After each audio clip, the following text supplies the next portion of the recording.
Hello guys, this is Kal, Chef Kal, and today I'm going to show you how to cook chicken straight from the fridge without having to marinate. I seasoned it with this special Mama's recipe. Again, it's a special recipe. It's been with us for 100 years.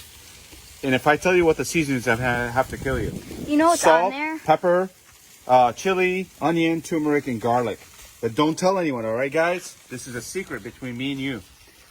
Here's the chicken. Look how beautiful this looks. This is without any marinade, and it's going to taste awesome.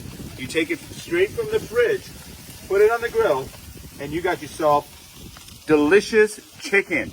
Can you say delicious chicken? Delicious chicken. Delicious chicken, right here. No bones on this one, so you don't have to worry about it.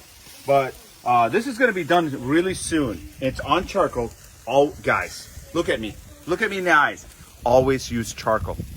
Never use gas.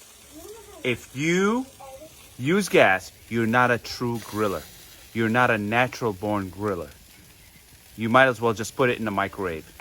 Do not, I repeat, do not use gas. This is Chef Kal. Until next time.